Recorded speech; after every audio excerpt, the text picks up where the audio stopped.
Jim Cathcart at breakfast on BBC Radio Guernsey. 7 minutes past 7, the main story this morning. Guernsey's Health Department has decided to start paying for gender reassignment surgery. We'll go through some of the detail on this story in just a moment for you. And later on this morning, just after 8, you'll be hearing the personal story of an islander who will benefit from a change in the policy. The question we're asking you this morning is this a positive step forward, or could the money have been better spent elsewhere? You can call on 200 373 or join in via social media, which is what Andre and Rachel have already done. Andre says we pay enough taxes, so it's only fair that operations are paid for. He says, I feel very strongly about this. Had it not been for the generosity of the states when I was younger, my life would have been very different. And Rachel comments, why doesn't the health department pay for more important things instead? If people really want this, they should pay for it themselves. This is a waste of money, says Rachel. Angela asks the question, what are the costs involved in this kind of operation and where's it going to be performed? Well, we'll answer some of those questions for you shortly, Angela. More on that story through the show. Also today, have you received a letter from the States asking for access to your home so they can assess whether it should be listed? More than 1,000 letters have gone out. We'll be finding out the reaction from homeowners later in the programme, and we'll hear from the planners too. 8 minutes past 7, so Guernsey's Health Department has agreed to start paying for gender reassignment operation or sex change operations in the island. Until now, it's only paid for some gender reassignment services, but now it's going to be paying for the surgery as well. Our reporter Oliver Farrimond has more on this. First of all, who's going to be eligible to receive the treatment? Well, the surgery will be for people with gender dysphoria, which is a condition where a person feels that there's a mismatch between their biological sex and their gender identity. For example, someone may have the anatomy of a man, but consider themselves to be a woman in every other way. It can cause feelings of serious distress, with people basically not feeling comfortable in their own skin. So is surgery the only option? No, the condition means different things for different people. For some people, it can mean dressing and living as their preferred gender. For others, it can mean taking hormones or having surgery to change their physical appearance, which is what the health department has now agreed to pay for. And how many people have experienced gender dysphoria?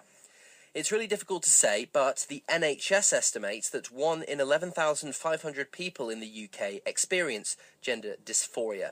But it does acknowledge that many more people could have the condition but don't seek help.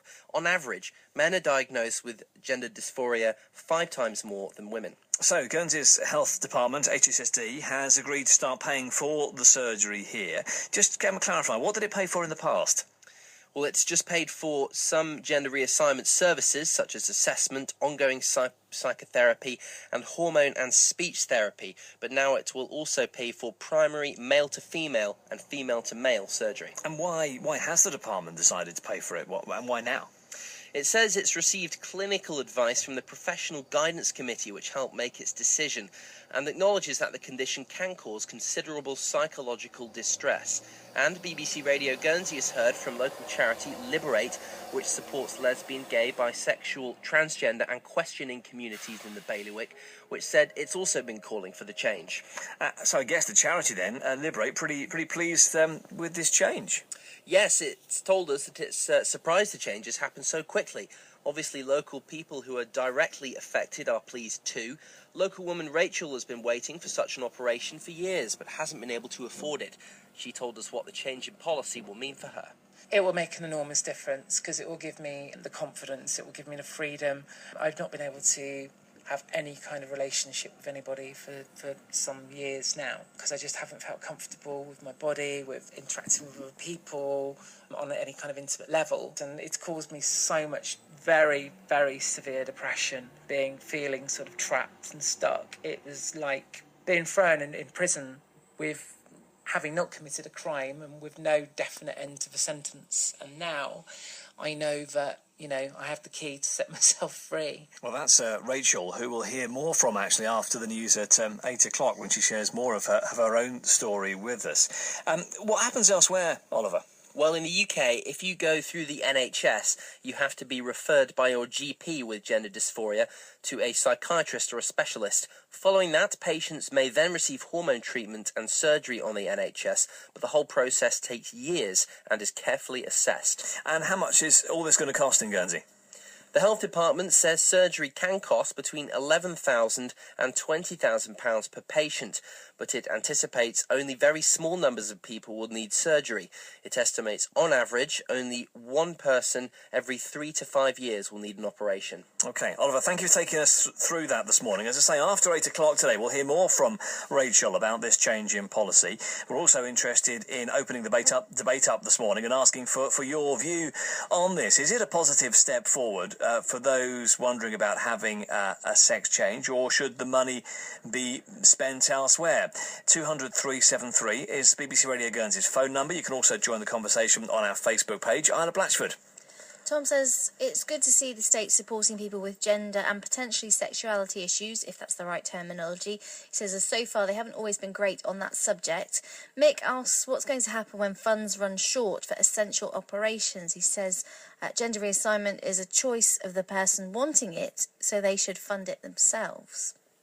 Katina is asking, will they also pay for gastric bands to help those who are overweight? And Nikki saying, I wonder if IVF treatment will be funded too. I doubt it. Lots of people questioning what other things the departments might start paying for. Lisa, though, says it gets worse. No wonder the island is going down the pan. And Graham saying, I think I'm going to stop paying my tax and social security. I have nothing against people who want to change their sex, but why at the expense of the taxpayer?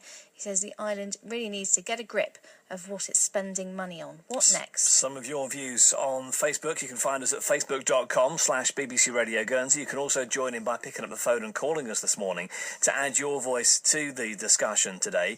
Our telephone number here is 200 373 if you want to get in touch with us today. And the question we're asking you this morning is this a positive step forward, or could the money be better spent elsewhere? Passionate about island life. BBC Radio Guernsey. Later on today, we'll be hearing from the Health Minister on this. Going to be hearing from Mark Dorry later on BBC Radio Guernsey today to explain a bit more about why HSSD is doing this and the costs that are involved. And we're hearing that the cost this morning between £11,000 and £20,000 per patient for the primary surgery. Of course, there are other things. There's the assessments, there's the psychotherapy and counselling, there's hormone therapy and speech therapy as well, all in the mix too. Be really interested to get your views on this. Give us a call, get in touch with us this morning and join the conversation. 8 minutes past 8. Imagine waking up every day feeling trapped and uncomfortable in your own skin. In a moment, we'll be hearing from an islander who's felt like that since they were a child, but who's now optimistic that that will end thanks to this change in policy by Guernsey's Health Department. As we've been hearing, HSSD has now decided to start paying for gender reassignment surgery. It says it'll cost between £11,000 and £20,000 per patient, and it estimates it'll treat one person every 3 or 5 years.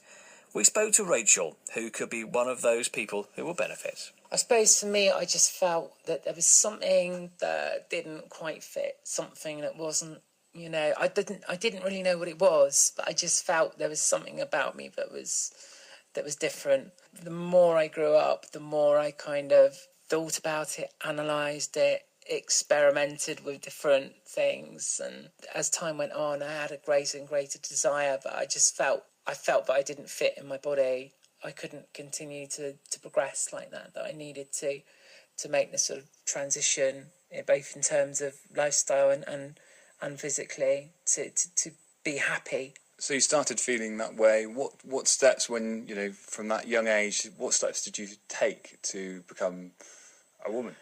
There's a lot of years of sort of, I suppose, doubting yourself and sort of cross-dressing a bit and experimenting and just, and you feel kind of guilty to begin with because you're thinking like, well, I shouldn't be doing this. It's wrong. It's not what I'm meant to do.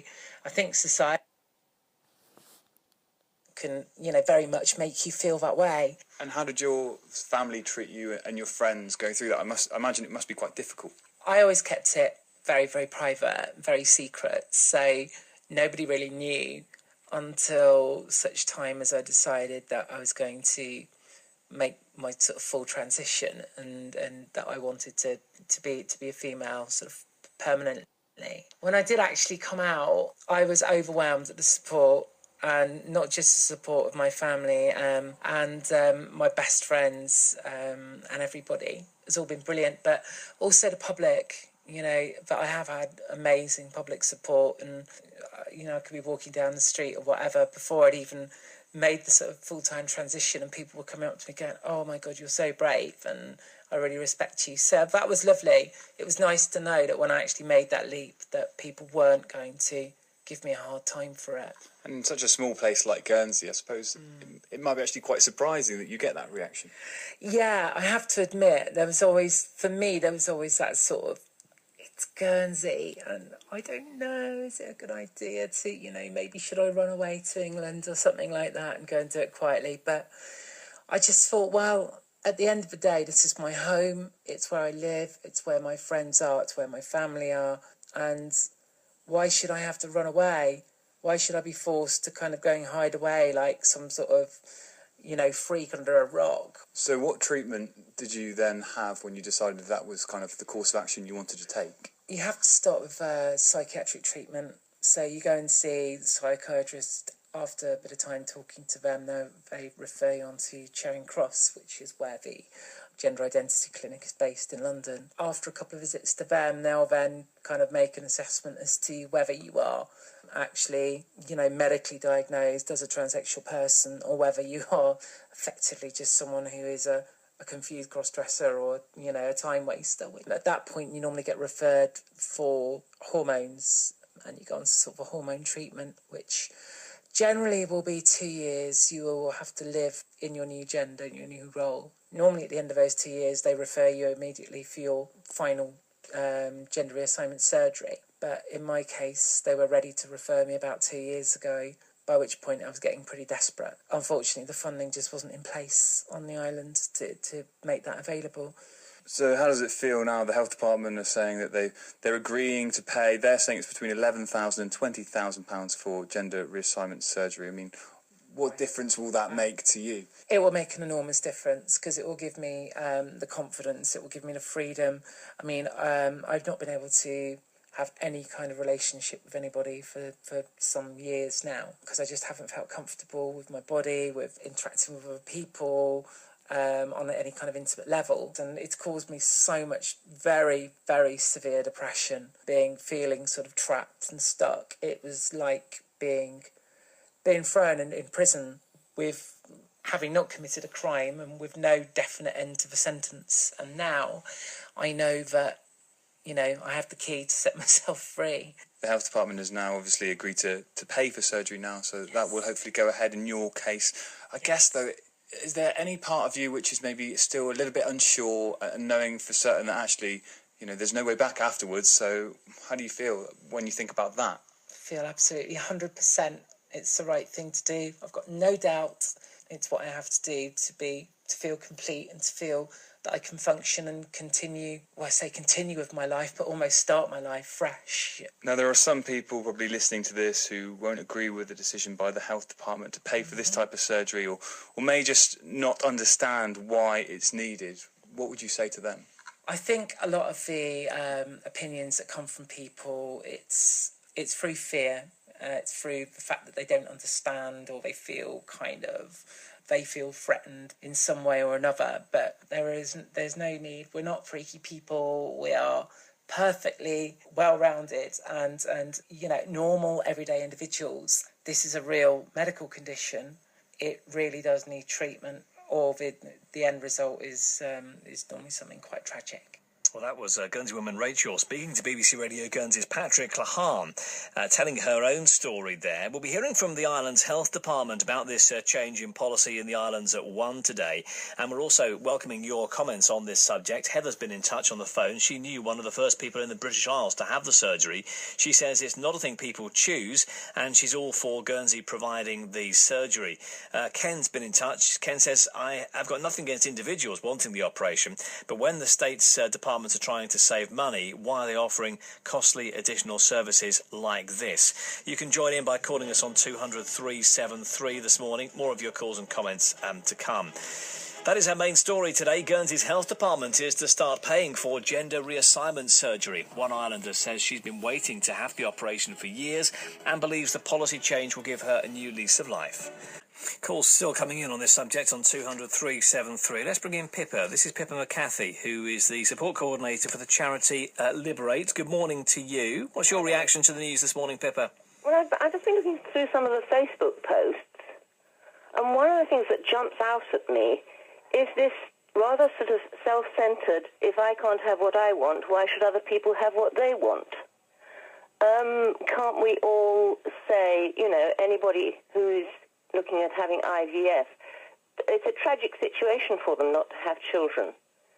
It's an equally tragic situation for a person who is born in a female body when they know they're male, or vice versa. I'd like to see the people who want to transition off campaigning for the IVF, and the people who want IVF campaigning for the gender confirmation surgery. What do you say to those people who have been commenting this morning saying, you have a choice as to whether you change your gender? Well, I don't think you do. I have never had to face the situation myself.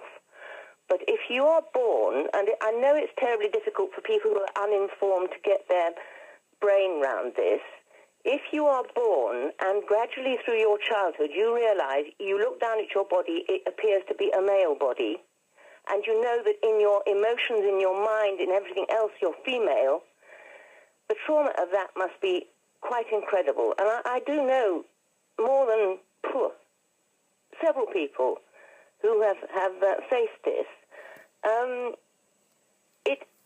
It's a case of becoming informed. It's a case of not only looking at what we want for us, for our small world. It's broadening it out to help those who have a need that we maybe don't understand as well. One of the comments you may have seen here from Andrea this morning, who's talking about the other issues that people face. People who cannot hear properly, see properly, maybe have a limb missing or have got teeth damaged or disfigured. She comes up with quite a long list here. She talks about IVF as well. The point she's making is that to make this surgery free means that the rest of the people who are suffering for different reasons are being mistreated. I don't see how that can be the case. How do you prioritise, though? Because that's the difficulty, isn't it? Absolutely, and I think you have to leave that to the medical experts and the psychologists. I don't think you can say this one is more important. I mean, somebody put something on about a gastric band. That could be as important to her as anything else to any other person. It's this element of competition that I want to get out of this discussion. Here we're looking at people who have been unable to work because of the psychological effect of their condition. They have been possibly bullied at school, and that has caused psychological problems for them. Is it not the case that the state's helping people who are unable to work, who need psychiatric or psychological treatment, are paying money out? Perhaps you do one thing to save in another area. Pippa, you clearly welcome the news. How long have you been campaigning for this change? Well, Liberate's a very young charity. We only decided on our name in February. But I think that there are probably people out with our group that have been campaigning in the past. Right. So is it something that's been rushed through? No, I don't think that... Do you know a State's Department who rushes anything through? Good point. OK, Pippa, thank you for your comments this morning and adding to the conversation and the debate continuing. We'll return to that story a little later on this morning. If you want to join in and see what other people are saying, do have a look at our Facebook page today. Jim Cathcart, BBC Radio Guernsey. John Legend, all of me, BBC Radio Guernsey. I've been talking this morning about gender reassignment surgery and the fact that HSSD is going to be paying for this type of surgery in the future, costing between £11,000 and £20,000 per year per patient, it says. And they reckon that they'll be seeing maybe one person every 3 to 5 years. We heard Rachel's story earlier on today, and Rachel's been listening, I guess, with great interest to some of your calls and comments that have been coming in on this, and with us on the phone actually now, because Rachel, you wanted to respond to some of the comments from listeners saying that actually there are lots of other diseases, illnesses, injuries, maybe there are sort of life-saving treatments that other people could be missing out on at the moment and should be given greater priority. What's your reaction when you hear that? Well, I mean, the thing is, I think what a lot of people, aren't realising is that ultimately for people in this situation, if it goes untreated, then the effects mentally on those patients is absolutely tremendous. It becomes a very, very dark and very hopeless sort of world from day to day. And in most cases, the general sort of facts are that most cases that go untreated will end up in suicide or certainly attempted suicide. I know that I've been in some pretty dark places myself. I know people who have attempted suicide as well because of the same problem. It is such a massive, massive problem. And, and as such, the surgery, as that is the only treatment, is in essence is life-saving. Most psychologists, psychiatrists and the medical profession realise this, and this is why that this has been brought to the fore, and that, this is now going to start happening, because they realise the importance that you can't just let somebody decline into a suicidal state. I mean, they wouldn't do it for anyone else in any other psychiatric. But how do you prioritise? Because for every individual, their condition, their illness, their disease, whatever it might be, will be really important to them.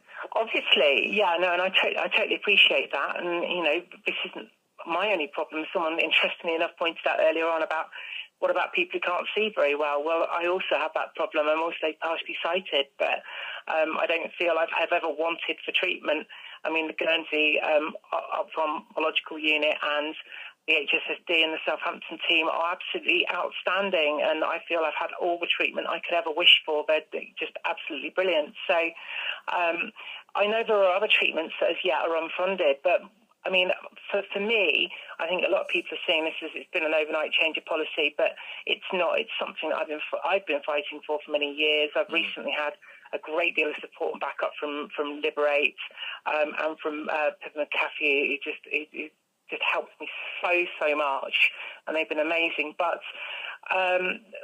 that is the key, I think. If people feel they're being hard done by, or feel that there is something that they really, really need, and they're not getting it, then my advice is fight for it.